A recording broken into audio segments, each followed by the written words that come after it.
Hello दोस्तों, welcome to transition academy. तो friends, Gujarat जाહેર સેવા આયોગ જીપીએસસી દ્વારા જે ભરતી મતલબ કે જે એક્ઝામ લેવાની છે, બરાબર, જીપીએસસી એક્ઝામ કન્ડક્ટ કરે છે ઇલેક્ટ્રિકલ સુપરવાઇઝર માઇન્સ સહાયક ક્લાસ 3 ની જે વેકન્સી છે તો એના સિલેબસ વિશે ચર્ચા કરીએ, બરાબર। વન બાય વન આપણે જોતા જઈએ કઈ રીતના એક્ઝામ પેટર્ન છે અને કઈ રીતના એક્ઝામ લેવાશે। ઓકે, જાહેરાત ક્રમાંક શું છે તો કે આપણે જે ઇલેક્ટ્રિકલની સુપરવાઇઝરની જે ભરતી હતી, બરાબર, જાહેરાત ક્રમાંક 40/2021, જગ્યાનું નામ ઇલેક્ટ્રિકલ સુપરવાઇઝર માઇન્સ, બરાબર, માઇન્સ સહાયક વર્ગ 3 જીએમડીસી દ્વારા લેવામાં આવે છે। ઓકે, હવે તમે જો પરીક્ષા પદ્ધતિ તમને અહીં આપેલી છે। પરીક્ષા પદ્ધતિમાં શું કહી છે તો કે ગુજરાત ખનિજ વિકાસ નિગમ લિમિટેડ હસ્તકના ઇલેક્ટ્રિકલ સુપરવાઇઝર માઇન્સ સહાયક વર્ગ 3 ની જગ્યાની ભરતી માટેની પરીક્ષાની પદ્ધતિ નિમ્નલિખિત મુજબ રહેશે। હવે અહીંયા તમને પ્રશ્નપત્ર ક્રમાંક, ભાગ, વિષય, પરીક્ષાનો પ્રકાર અને સમયને ફાળવેલ ગુણ આપેલા છે। ટોટલ 2 પેપર હશે, પ્રશ્નપત્ર 1 અને પ્રશ્નપત્ર 2। પેપર 1 માં 3 ભાગ હશે, બરાબર, 1 2 3। પહેલો ભાગ સામાન્ય અભ્યાસ। સામાન્ય અભ્યાસ એટલે શું તો કે જીકે, જનરલ સાયન્સ, જે કાંઈ પણ આપણે કહેતા હોઈએ। સામાન્ય અભ્યાસની અંદર ટોટલ 100 માર્કનું પેપર હશે, બરાબર, 100 માર્કનું પેપર, 100 ક્વેશ્ચન હશે, 100 એમસીક્યુ હશે, બરાબર। પછી ભાગ 2 માં ગુજરાતી પેપર હશે, બરાબર, મતલબ કે ગુજરાતી લેંગ્વેજ, ગુજરાતી વિષય અને 100 તમારે 50 માર્કનું પેપર હશે, બરાબર, એનું 50 માર્કનું। અને ભાગ 3 અંગ્રેજી હશે, બરાબર, ઈ 50 માર્કનું। એટલે ત્રણ આપણે ટોટલ 4 આપણે કહી શકાય, બરાબર, 3 ભાગમાં ગુજરાતી, અંગ્રેજી અને જીકે આ 200 માર્કનું પેપર હશે। 120 મિનિટ તમને આપવામાં આવશે। 120 મિનિટ એટલે 6 દુ ને 12, 2 કલાક તમને આપવામાં આવશે। 200 એમસીક્યુ તમારે સોલ્વ કરવાના છે। આ પેપર નંબર 1 ની વાત થાય છે, બરાબર। હવે પેપર નંબર 2, પ્રશ્નપત્ર 2 સંબંધિત વિષય એટલે કે આપણે ઇલેક્ટ્રિકલ સબ્જેક્ટમાંથી પેપરો હશે, બરાબર, હેતુલક્ષી પેપર 120 મિનિટ તમને આપવામાં આવશે અને 200 ક્વેશ્ચન હશે। ઇલેક્ટ્રિકલ ની અંદર 200 એમસીક્યુ, ટોટલ તમારું પેપર થશે 400 માર્કનું તમારું પેપર થશે, બરાબર। કુલ ગુણ આખરી પસંદગી માટે ગણતરીમાં લેવામાં થતા કુલ ગુણ 400, બરાબર, ટોટલ 400 માર્કનું તમારું પેપર થશે અને એમ 400 માર્કમાંથી જેટલા માર્ક્સ આવશે એના પ્રમાણે તમારી પસંદગી કરવામાં આવશે, બરાબર। ફરી એક વખત કહી દઈ, નોન ટેકનિકલ અને ટેકનિકલ। ટેકનિકલ કેટલા માર્કનું? 200 માર્કનું, 200 એમસીક્યુ હશે અને 120 મિનિટ મળશે। અને technical 200 માર્કનું, 120 minute, 200 MCQ. Okay, non technical ની અંદર 3 ભાગ છે, ગુજરાતી, અંગ્રેજી અને સામાન્ય અભ્યાસ। સામાન્ય અભ્યાસ એટલે જનરલ નોલેજ। ઓકે, એના પછી આપણે આગળ વધીએ। હવે અહીંયા તમને નોંધ આપવામાં આવેલી છે। નોંધમાં શું કહી છે તો કે પ્રશ્નપત્ર 1 અને 2 હેતુલક્ષી પ્રકારના હશે। પ્રશ્નપત્ર 1 ના ભાગ 3 અને 2 નું માધ્યમ અંગ્રેજી રહેશે। તમે જુઓ, ખાલી એક વસ્તુ જુઓ, પ્રશ્નપત્ર ભાગ 1 ના પ્રશ્નપત્ર 1 ના ભાગ 3 એટલે હવે જો ભાગ 3 અહીંયા આપેલો છે એ તો અંગ્રેજી છે, તો ઇંગ્લિશમાં જ રહેવાનું છે। ઇંગ્લિશનું પેપર ઇંગ્લિશમાં અને પ્રશ્નપત્ર 2 નું માધ્યમ અંગ્રેજી રહેશે। ખાસ ધ્યાન રાખજો, પછી મને કોમેન્ટમાં લેંગ્વેજ કે મેસેજ કરી ના પૂછતા, અહીંયા લખીને જ આપ્યું છે ચોખે ચોખ્ખું કે પ્રશ્નપત્ર 2 ટેકનિકલ નું પેપર ઇંગ્લિશમાં હશે, ઓકે, ગુજરાતીમાં નહીં હોય, ક્લિયર। પ્રશ્નપત્ર 2 નું માધ્યમ અંગ્રેજીમાં રહેશે, જ્યારે પ્રશ્નપત્ર 1 ના ભાગ 1 અને 2 નું માધ્યમ ગુજરાતી હશે। એટલે કે જે નોન ટેકનિકલ પાર્ટ છે ને, બરાબર, ગુજરાતી અને સામાન્ય અભ્યાસ, ઈ તમને ગુજરાતીમાં પૂછાશે, બાકી અંગ્રેજી અને ટેકનિકલ આપણું ઇંગ્લિશમાં પૂછાશે, ક્લિયર। એના પછી આગળ વધીએ। પ્રશ્નપત્ર 1 ના ભાગ 2 અને 3, ભાગ 2 અને 3 ગુજરાતીના માધ્યમિક અને ઉચ્ચતર માધ્યમિક શિક્ષણ બોર્ડના ધોરણ 12 ને સમકક્ષનું રહેશે। 2 અને 3 એનો મતલબ કે ગુજરાતી અને ઇંગ્લિશ કયા લેવલનું હશે? ધોરણ 12, બરાબર, આપણા ગુજરાતના જે ગુજરાત બોર્ડના જે ધોરણ 12 ના સમકક્ષનું તમારું પેપર નીકળશે પાર્ટ 1 ની અંદર, ઇંગ્લિશ અને ગુજરાતી। અને પ્રશ્નપત્ર 1 ના ભાગ 1 અને પ્રશ્નપત્ર 2 સ્નાતક કક્ષાનું રહેશે। એનો મતલબ કે જીકે, જીએસ આપણે જે કાંઈ પણ કહીને એ ગ્રેજ્યુએશન લેવલનું રહેશે અને પ્રશ્નપત્ર 2 એટલે પ્રશ્નપત્ર 2 સંબંધિત વિષય એ આપણું ડિપ્લોમા લેવલ એટલે સ્નાતક કક્ષાનું રહેશે। ઓકે, ઉમેદવારની આખરી પસંદગી પ્રશ્નપત્ર 1 અને પ્રશ્નપત્ર 2 ના ટોટલ 400 ગુણમાંથી મેળવેલા ગુણના આધારે કરવામાં આવશે। 400 માંથી જેટલા માર્ક્સ તમને આવશે એના મુજબથી તમારી પસંદગી કરવામાં આવશે। ઓકે, હવે ઇલેક્ટ્રિકલ સુપરવાઇઝર માઇન્સ સહાયક વર્ગ 3 ની ભરતીની જગ્યા માટે પ્રશ્નપત્ર 1 નો અભ્યાસક્રમ।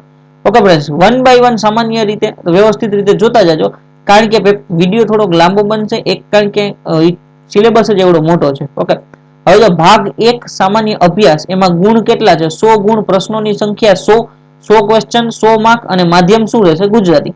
હવે એમાં તમને ખાલી ઇતિહાસ આપેલો છે, તમે ખાલી ઇતિહાસ વાંચો। ઇતિહાસની અંદર તમને કીધું છે સિંધુ ખીણની સભ્યતા, લાક્ષણિકતાઓ, સ્થળો, સમાજ, સંસ્કૃતિ, ઇતિહાસ, કળા, ધર્મ, વૈદિક યુગ, જૈન ધર્મ, બૌદ્ધ ધર્મ, પ્રાચીન ભારતના ગણરાજ્યો। પછી મૌર્ય અને ગુપ્ત સામ્રાજ્ય, ચોલ અને પલ્લવ રાજવંશો, વિજયનગર સામ્રાજ્ય, ગુજરાતના મહત્વના રાજવંશો, અસરો અને પ્રદાન, મહત્વની નીતિઓ, તેમનું વહીવટ તંત્ર, અર્થતંત્ર, સમાજ, ધર્મ અને કલા. જો ગુજરાતની મહત્વની વાત કરી છે, બરાબર. ભારતમાં યુરોપિયન પ્રજાનું આગમન, ભારતમાં બ્રિટિશ શાસનની સ્થાપના, વિસ્તરણ, ભારતનો 1857 નો સ્વાતંત્ર સંગ્રામ, ગુજરાતના વિશેષ સંદર્ભમાં 19મી સદીમાં ભારત અને ગુજરાતમાં ધાર્મિક અને સામાજિક સુધારાના આંદોલનો. હજી આપણે ઇતિહાસમાં જ આટલું બધું પૂછવાનું છે.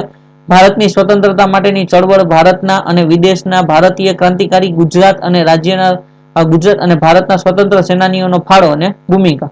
સ્વાતંત્ર પૂર્વે અને સ્વાતંત્રોત્તર ભારતમાં મહાત્મા ગાંધી અને સરદાર પટેલની ભૂમિકા. બરાબર, આપણે ગુજરાતમાં છીએ તો મહાત્મા ગાંધી અને સરદાર પટેલ ની ભૂમિકા. પછી આઝાદી પછીનું ભારત, દેશમાં રાજ્યોનું પુનર્ગઠન, મહાગુજરાત અને ચળવળ અગત્યની ઘટનાઓ. બરાબર, મહાગુજરાત ચળવળ જે દેશનું આપણે દેશી રજવાડાઓનું જે આપણે પુનર્ગઠન કર્યું ને, બરાબર, એ બધા એમાંથી ક્વેશ્ચન પૂછવામાં છે. સૌરાષ્ટ્ર, કચ્છ, ગુજરાતના દેશી રાજાઓના શાસકોની સુધારાની વાદી પગલાઓ અને સિદ્ધિઓ. આ 8 પોઈન્ટ છે, એ 8 પોઈન્ટ તમને ખાલી ઇતિહાસમાંથી પૂછવામાં આવશે. બરાબર, ઇતિહાસમાંથી કેટલા માર્કનું પૂછાશે એ તો કઈ કીધું જ નથી, ખાલી ઇતિહાસમાંથી તમને કીધું છે. બરાબર, જે જીકે 100 માર્કનું છે ને, જનરલ નોલેજ, એની અંદર. હવે એના પછી સાંસ્કૃતિક વારસો. બરાબર, પોઈન્ટ નંબર 2, સાંસ્કૃતિક વારસામાં શું તૈયાર કરવાનું? ભારત અને ગુજરાતનો સાંસ્કૃતિક વારસો, કળા, સ્વરૂપો, સાહિત્ય, શિલ્પ અને સ્થાપત્ય. બરાબર, પછી ગુજરાતની લોક સંસ્કૃતિ, મૌખિક પરંપરા, તેનું મહત્વ, લાક્ષણિકતાઓ અને તેની અસરો. ગુજરાતની કળા અને કસબ, સામાજિક સંસ્કૃતિ પ્રદાન, આદિવાસી જીવન, ગુજરાતના તીર્થ સ્થળો અને પર્યટન સ્થળો. બરાબર, ગુજરાતના તીર્થ સ્થળો, પર્યટન સ્થળો, એ આપણા આ સાંસ્કૃતિક વારસાની અંદર 5 પોઈન્ટ તમારે જોવાના છે. હવે એના પછી છે ભારતીય, પોઈન્ટ નંબર 3, ભારતીય રાજ્ય વ્યવસ્થા અને બંધારણ, સામાજિક ન્યાય અને આંતરરાષ્ટ્રીય સંબંધો. બરાબર, ભારતની રાજ્ય વ્યવસ્થા એમ જોવા જાય તો ખાલી ભારતનું બંધારણ કહી દઈને તોય ચાલે. બરાબર, ભારતના બંધારણનો ઉદ્ભવ, વિકાસ, લાક્ષણિકતા, આમુખ, મૂળભૂત અધિકારો, ફરજો, માર્ગદર્શક સિદ્ધાંતો, અગત્યના બંધારણીય સુધારા, મહત્વની જોગવાઈઓ અને અંતર્નિહિત માળખું. બંધારણ વિશે બધું નોલેજ હોવું જોઈએ. સંઘ અને સંઘના રાજ્યો અને જવાબદારીઓ, સંસદ અને રાજ્યના વિધાનમંડળ, માળખું, કાર્ય, સત્તા, વિશેષાધિકારો, રાષ્ટ્રપતિ, રાજ્યપાલની ભૂમિકા. બંધારણીય સંસદોનો વૈધાનિક, નિયમકારી અને અર્ધ ન્યાયિક સંસ્થાઓ, પંચાયતી રાજ, જાહેર નીતિ, શાસન અને શાસન ઉપર ઉદારીકરણ, ખાનગીકરણ, વૈશ્વિકીકરણના પ્રભાવો. આ બધા પોઈન્ટ તમારે બંધારણની અંદર તૈયાર કરવાના થશે. એના પછી છે અધિકાર સંલગ્ન મુદ્દાઓ, માનવ અધિકાર, સ્ત્રીઓનો અધિકાર, અનુસૂચિત જાતિ, અનુસૂચિત જનજાતિ અધિકારો, બાળકોના અધિકાર ઇત્યાદિ. પછી ભારતની વિદેશ નીતિ. બરાબર, આંતરરાષ્ટ્રીય સંબંધો, મહત્વની સંસ્થા, એજન્સી, વિવિધ સંગઠનો અને તેનું માળખું અને અધિકૃત આદેશ. બરાબર, તો જે વિદેશ નીતિ હોય ને એ બધા એના મુજબથી આપણે ક્વેશ્ચન પૂછાય. કેન્દ્ર અને રાજ્ય સરકારની અગત્યની નીતિઓ, કોઈ કેન્દ્ર સરકાર અથવા રાજ્ય સરકારની કોઈ નીતિ હોય તો એના મુજબથી પણ એમસીક્યુ પૂછાઈ શકે. એટલે આ એક ભારતના બંધારણમાંથી, પંચાયતી રાજ, એમાંથી તમને જાહેર વહીવટમાંથી પણ એમસીક્યુ પૂછાઈ શકે. આટલા જે 8 પોઈન્ટ કીધા છે, 8 પોઈન્ટ તમારે તૈયાર કરવાના વ્યવસ્થિત રીતે થાય. બરાબર, એના પછી છે પોઈન્ટ નંબર 4, ભારતીય અર્થતંત્ર અને આયોજન. બરાબર, ભારતીય અર્થતંત્ર અને આયોજન. તો હવે એમાં તમે જુઓ, ભારતીય અર્થતંત્ર અને આયોજનની અંદર સ્વતંત્રતાના પર્વે ભારતીય અર્થતંત્ર, ભારતમાં આયોજનની કામગીરીનો ઉદ્ભવ અને વિકાસ, ઐતિહાસિક ચર્ચાઓ, આયોજનો, મોડેલો અને તેને સમાંતરે તેમાં ફળવેલા આવેલા ફેરફારો, સુધારાઓ, પછી સમયમાં ભારતીય અર્થતંત્ર, નવા આર્થિક સુધારાઓ, નીતિ આયોગ અને ઉદ્દેશોના બંધારણ અને કાર્યો. બરાબર, એટલે આ અર્થશાસ્ત્રમાંથી અર્થશાસ્ત્ર આપણે કહી શકાય. કૃષિ, ઉદ્યોગ, સેવા ક્ષેત્રમાં વિવિધ આર્થિક નીતિઓ અને સુધારાઓ, ભારતીય અર્થતંત્રમાં અંતરમાળખું, બેન્કિંગ, વીમો, નિયમનકારી માળખું, ભારતીય અર્થતંત્ર ઉપર ખાનગીકરણનો પ્રભાવ, વિકાસ અને પડકાર અને તકો. ભારતીય જાહેર વિત્ત વ્યવસ્થા, ભારતીય કર પદ્ધતિ, જાહેર ખર્ચ, જાહેર દેવું, ભારતીય અર્થતંત્રમાં ખાધ સહાય, કેન્દ્ર ભારતના રાજ્યના નાણાકીય સંબંધો, વસ્તુ અને સેવા, જીએસટી. બરાબર, જે જીએસટી જે લાગુ પડેલું છે એ, ખ્યાલ, સૂચિતાર્થીઓ, ભારતીય જાહેર વિત્ત વ્યવસ્થા સાથે સંકળાતી અગત્યની સંસ્થાઓ, કેન્દ્રીય નાણાપંચ અને રાજ્યના નાણાપંચ. બરાબર, એટલે આ બધી વસ્તુ તમારે વાંચવાની, તૈયાર કરવાની થશે. ભારતના વિદેશના વેપારના વલણો અને સંરચના, માળખું અને દિશા. વિદેશ સાથે કેવા વ્યવહાર છે, કોની સાથે કેવા આપણે વ્યાપારના નિયમો છે, એ બધું આપણે જોવાનું. પછી ગુજરાત અર્થતંત્ર એક અવલોકન. ગુજરાતમાં સામાજિક ક્ષેત્રો, શિક્ષણ, આરોગ્ય અને પોષણ, કૃષિ, વન, જળ સંસાધનો, ખાદ્ય ઉદ્યોગ અને સેવા ક્ષેત્ર, આર્થિક અને સામાજિક માળખાગત સુવિધાઓ અને વિકાસની નીતિઓ અને ગુજરાતની સહકારી ક્ષેત્ર. બરાબર, પાંચમા નંબરનો પોઈન્ટ છે ભૂગોળ. હજી આપણે આ 100 માર્કના જીકે માં ચાલી રહ્યા છીએ. ઓકે, ભૂગોળની અંદર સામાન્ય ભૂગોળ, સૂર્યમંડળ, ભાગરૂપ, પૂરી પૃથ્વી, પૃથ્વીની ગતિ, સમય, ઋતુ, વિભાવના, પૃથ્વીની આંતરિક સંરચના, મુખ્ય ભૂમિ સ્વરૂપો, તેની લાક્ષણિકતાઓ, વાતાવરણની સંરચના, સંગઠન, આબોહવા તત્વો, પરિબળો, વાયુ સમુચ્ચય, વાતાગ્રહ, વાતાવરણીય વિક્ષોભન, આબોહવાકીય બદલાવ, મહાસાગરો, ભૌતિક, રાસાયણિક, જૈવિક લાક્ષણિકતાઓ, જલીય આપત્તિઓ, દરિયાઈ અને ખંડીય સંસાધનો. બરાબર, એટલે મતલબ કે પૃથ્વી આપણે જે એમ જોવા જઈએ ને તો 12મા ધોરણની અંદર, આપણે 10મા ધોરણમાં તમે જુઓ તો એ બધું જે આપણે વ્યવસ્થિત સૂર્યમંડળ ને બધું મળતા, બધું એક એક નાના નાના પોઈન્ટ આપણે તૈયાર કરવાના થાય. પછી ભૌતિક ભૂગોળમાં જઈએ તો ભારત, ગુજરાત વિશ્વ સંદર્ભમાં મુખ્ય પ્રાકૃતિક વિભાગો, ભૂકંપ અને ભૂસ્ખલન, કુદરતી અફવાહ, મોસમી આબોહવાનો પ્રદેશો, વાતાવરણીય વિક્ષોભ, ચક્રવાત, કુદરતી વનસ્પતિ, રાષ્ટ્રીય ઉદ્યાન, અભયારણ્ય, જમીનના મુખ્ય પ્રકાર, ખડકો અને ખનીજો. બરાબર, આ વસ્તુ તમારે ભૌતિક ભૂગોળની અંદર તમારે જોવાની થશે. એના પછી સામાજિક ભૂગોળની અંદર તો ભારતમાં, ગુજરાત અને વિશ્વના સંદર્ભમાં વસ્તીનું વિતરણ, પછી વસ્તીની ઘનતા, વસ્તી વૃદ્ધિ, સ્ત્રી પુરુષનું પ્રમાણ, સાક્ષરતા, વ્યાવસાયિક સંરચના, અનુસૂચિત જાતિ, અનુસૂચિત જનજાતિ વસ્તી, નૃ જાતિ સમૂહ, ભાષાકીય સમૂહ, ગ્રામીણ શહેરી ઘટકો, શહેરીકરણ સંસ્થા, સ્થળાંતર, મહાનગરીય પ્રદેશો. બરાબર, આ સામાજિક ભૂગોળની. અને આર્થિક ભૂગોળ તો કે અર્થતંત્રના મુખ્ય વિભાગ, કૃષિ, ઉદ્યોગ, સેવા, તેમની મુખ્ય લાક્ષણિકતાઓ, પાયાના ઉદ્યોગ, કૃષિ, ખનીજ, જંગલ, ઈંધણ, બળતર, માનવ શ્રમ આધારિત ઉદ્યોગો અને પરિવહન, વેપાર અને પદ્ધતિઓની સમસ્યાઓ. બરાબર, આ બધું આ 4 પોઈન્ટ તમારે ભૂગોળની અંદર બરાબર તૈયાર કરવાના થશે. એના પછી વિજ્ઞાન અને ટેકનોલોજી પોઈન્ટ નંબર 6. બરાબર, વિજ્ઞાન ટેકનોલોજીનું સ્વરૂપ, ક્ષેત્ર, રોજબરોજના જીવનમાં વિજ્ઞાન ટેકનોલોજીની પ્રસ્તુતતા, વિજ્ઞાન ટેકનોલોજીના ઇનોવેશન અંગેની રાષ્ટ્રીય નીતિ, ભારતમાં વિજ્ઞાન ટેકનોલોજી ઇનોવેશન સાથે સંકળાયેલા વિવિધ સંસ્થાઓ, તેમની પ્રવૃત્તિ, યોગદાન, પ્રસિદ્ધ વૈજ્ઞાનિક અને વૈજ્ઞાનિકોનું યોગદાન, શોધ અને શોધકોમાંથી પણ આમાં એમસીક્યુ પૂછાય છે કે information and communication technology, ICT. બરાબર, આઈસીટી નું સ્વરૂપ, ક્ષેત્ર, આઈસીટી ઉત્તેજના આપતી વિવિધ સરકારી યોજનાઓ, ઈ ગવર્નન્સ કાર્યક્રમ, સેવાઓ, cyber security, national cyber crime policy. બરાબર, પછી અંતરિક્ષ અવકાશ સંરક્ષણ સેવાઓ, ટેકનોલોજી, ભારતીય અંતરિક્ષ કાર્યક્રમની ઉત્ક્રાંતિ, વિકાસ, વિવિધ સંસ્થાઓ અને કાર્યક્રમો. હવે આ બધું આપણે જે હમણાં મંગળયાન હોય, પછી આપણે ચંદ્રયાન હોય, એના ઉપરથી તમને એમસીક્યુ બધા પૂછાવાની શક્યતા ખરી. બરાબર, ભારતની ઉર્જા નીતિ, પરમાણુ નીતિ અને સરકારની નીતિ અને કાર્યક્રમો. બરાબર, ભારતની કોઈ પણ જે ઉર્જા નીતિ છે, પરમાણુ નીતિ છે, એના ઉપરથી તમને એમસીક્યુ પૂછાય. પર્યાવરણ વિજ્ઞાન, જેમ કે રાષ્ટ્રીય, આંતરરાષ્ટ્રીય કક્ષાએ પર્યાવરણની જાળવણી માટે નીતિઓ, સંધિઓ, વન અને વન્ય જીવન સંરક્ષણ, ક્લાઇમેટ ચેન્જ, આપત્તિ અને વ્યવસ્થાપન બાબતે નેશનલ એક્શન પ્લાન. બરાબર, એટલે આ પર્યાવરણમાંથી પણ તમને એમસીક્યુ પૂછાવાની શક્યતા ખરી.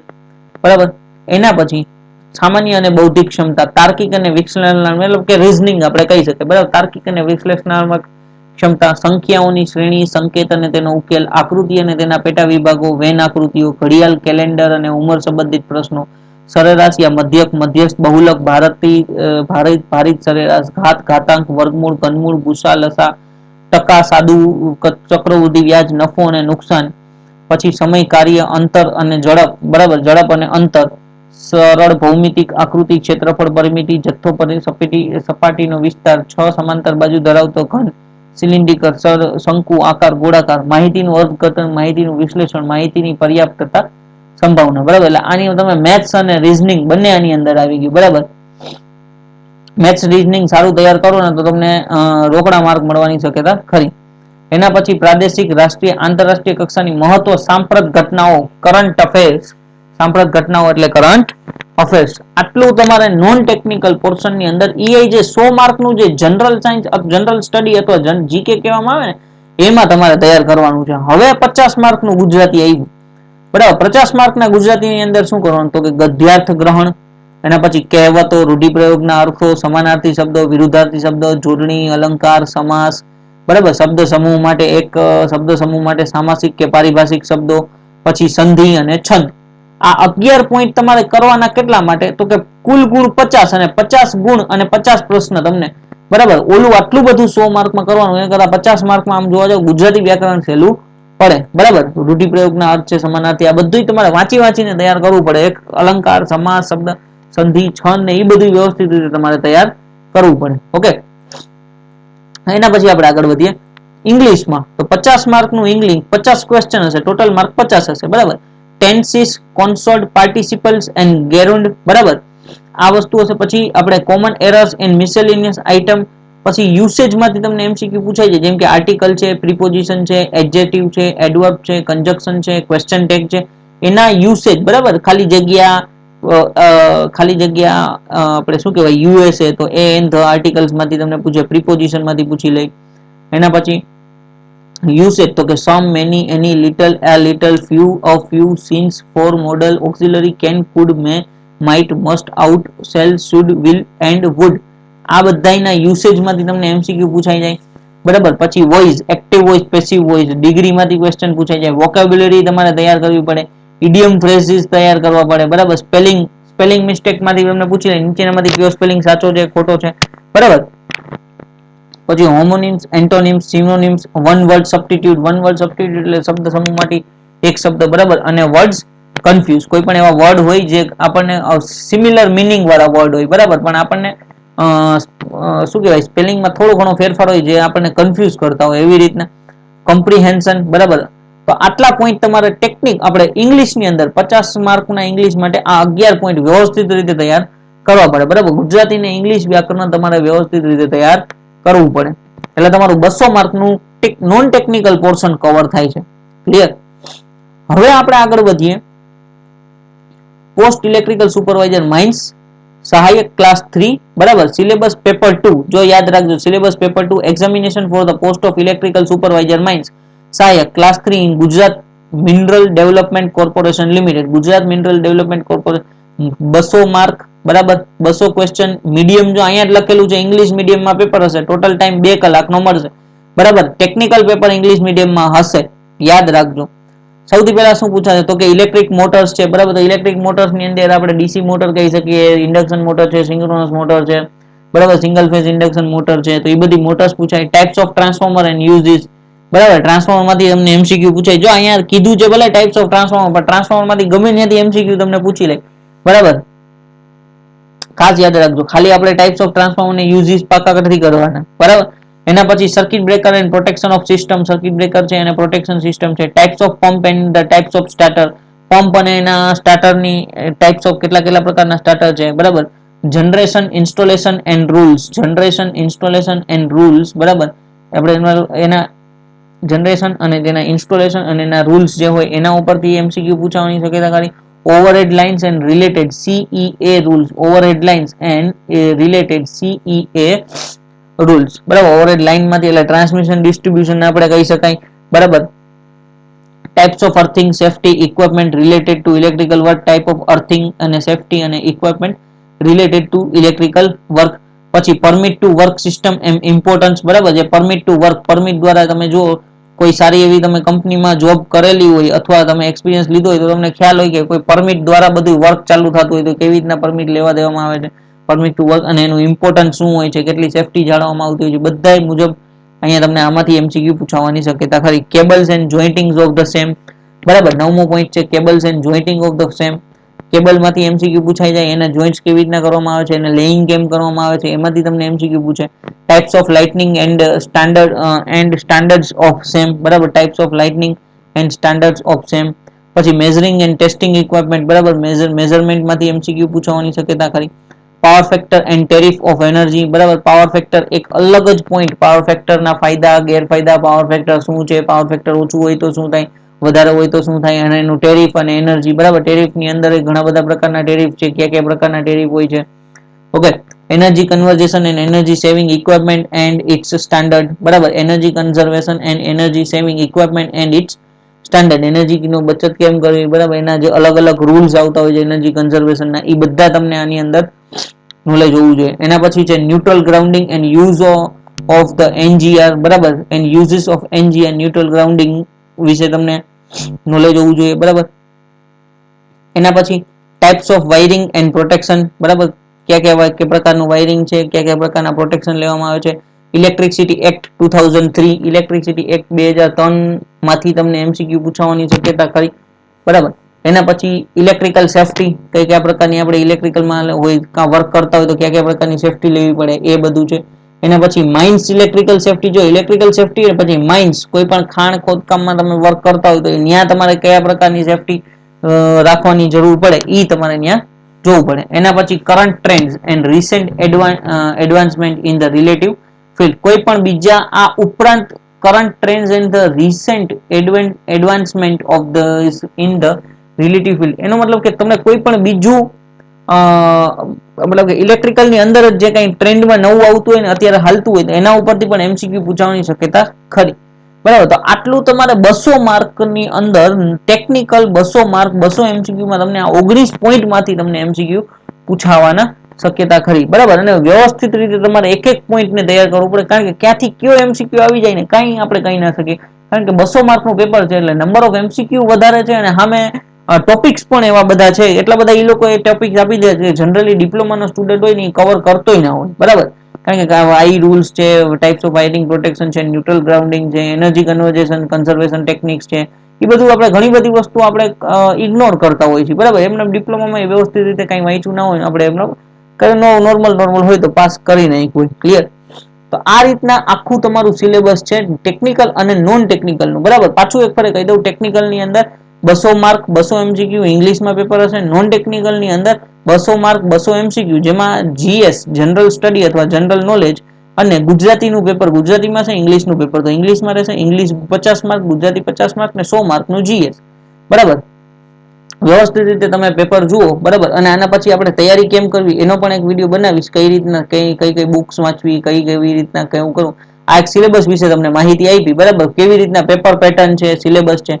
ઓકે, બીજો કોઈ ક્વેશ્ચન તમને આમાં એવું લાગે તો તમે કમેન્ટ કરજો અથવા મેસેજ કરજો. Okay, thank you for watching this video friends. Like, share and subscribe transient academy.